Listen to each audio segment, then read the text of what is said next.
오늘 본문의 내용을 보면 억울한 일이 있는 한 과부가 재판장이긴 한데 불의한 재판장이라고 말했습니다.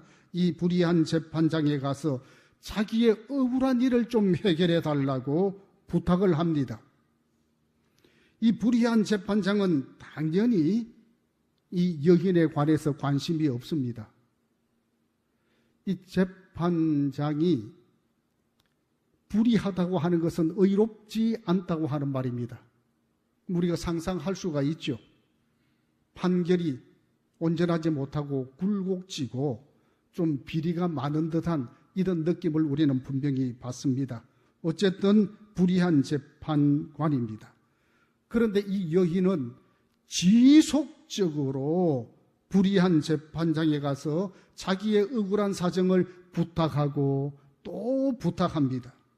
결국 불의한 재판장이 어떤 생각을 하게 되느냐 하면 내가 하나님을 두려워하지도 않고 사람의 눈치도 잘 보는 사람도 아닌데 이 과부가 나에게 와서 계속해서 매달리게 되면 정말 귀찮을 것이다 생각을 합니다.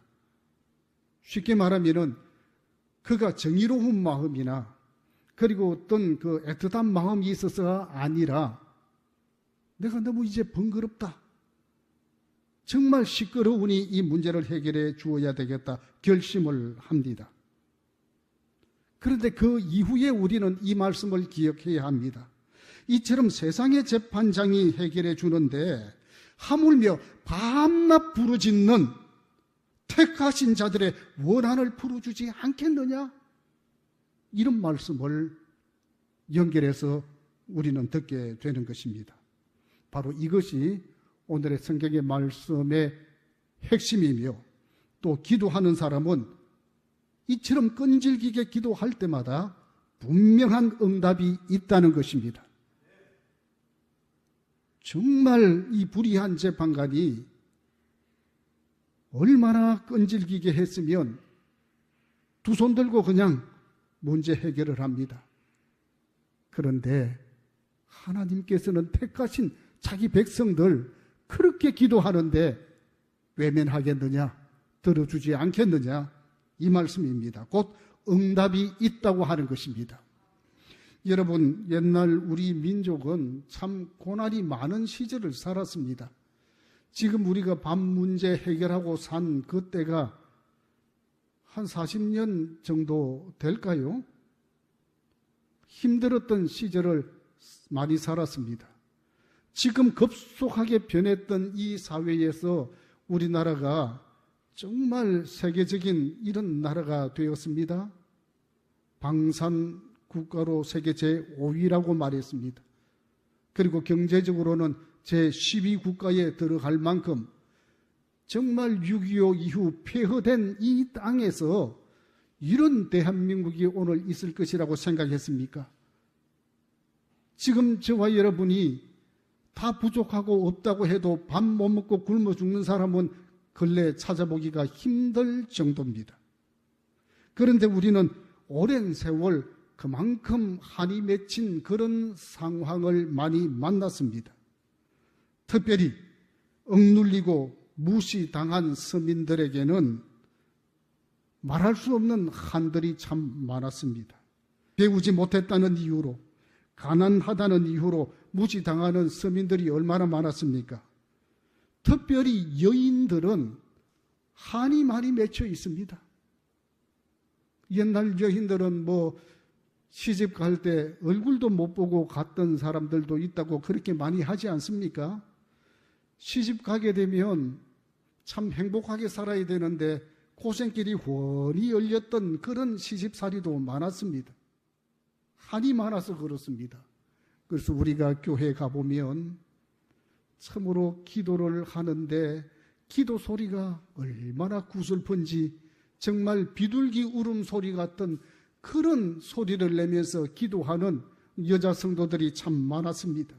지금은 의자에 다 앉아있지만 옛날에는 마루바닥이 아닙니까? 방석 하나 두고 그리고 무릎 꿇고 기도하는 그 시절에 교회 가게 되면은 저녁이나 새벽에 슬픈 소리로 애절하게 기도하는 소리를 많이 듣는데, 그 기도 소리가 우리의 어머니들이요 할머니들이요 참 여인들의 눈물 어린 기도가 교회에 그치지 아니했습니다. 서러운 기도였습니다. 슬픈 소리였고, 그리고 애절한 소리였습니다. 오늘 성경의 말씀처럼 나의 형편, 나의 심사를 하나님 앞에 아뢰는데, 이 여인처럼, 이 과부처럼 나의 원한을 풀어달라고 하는 듯한 그런 기도 소리입니다. 아무에게도 말할 수 없는 그런 소리를 하나님 앞에 부르짖는 것입니다. 마치 그 마음이 한나처럼, 슬픈 여자처럼 기도하는 것 같습니다. 소원을 성취해달라고 강청하는 한나의 기도처럼 이 불의한 재판관 앞에서도 이 과부가 기도하는 것입니다. 그런 면으로 생각해 볼 때, 우리가 옛날 살아왔을 때 정말 하나님 앞에 기도했던 우리 어머니들의, 우리 할머니들의, 선조들의 그 기도의 모습을 생각해 보면 얼마나 눈물로 기도했을까요? 얼마나 끈질기게 했겠습니까? 눈앞에 응답이 보이지 않고 해답이 없어 보일지라도 하나님 앞에 기도하고 또 기도하고 또 바라며 기도하고 기도하는 것입니다.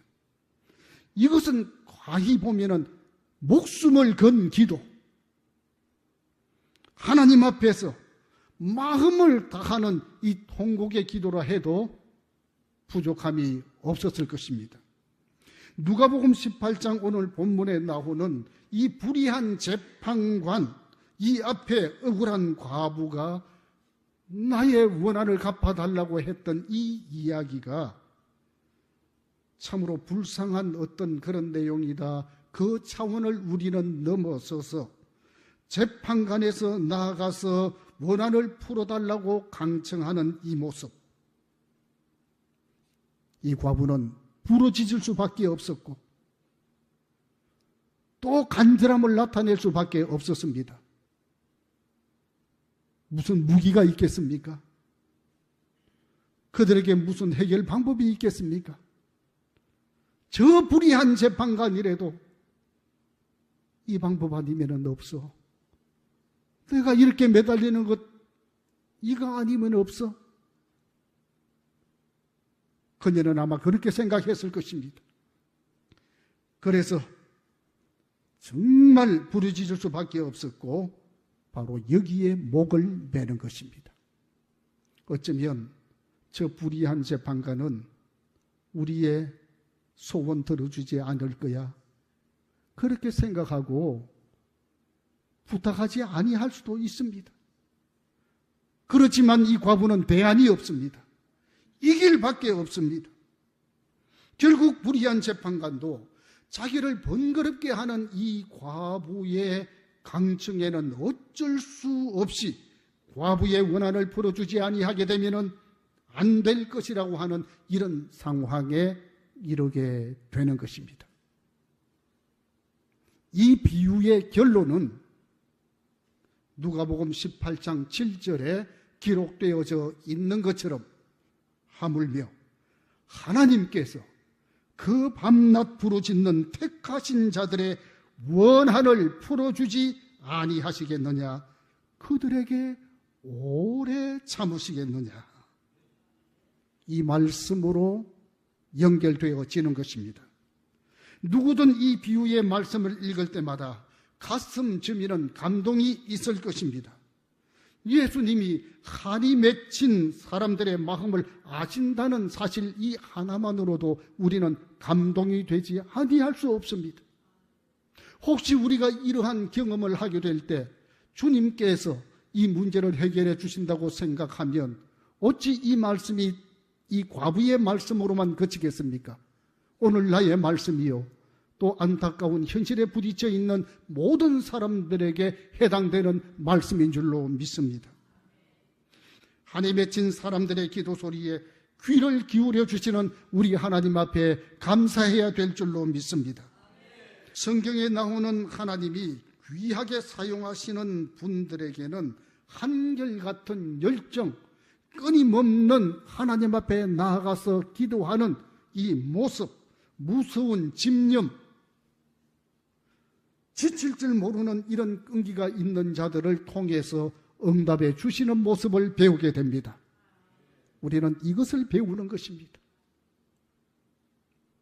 오늘 너무 나약한 시대에, 너무 인내하지 못하는 이런 시대에 오늘 이 말씀은 우리에게 교훈합니다. 불의한 재판관, 나에게는 유익이 되지 못할 것 같아도 대안이 없어. 이 방법밖에 없어. 끈기 있게 나가서 매달릴 수 있는 이러한 귀한 마음으로 우리의 기도 제목 하나님 앞에 아뢰게 되기를 바랍니다.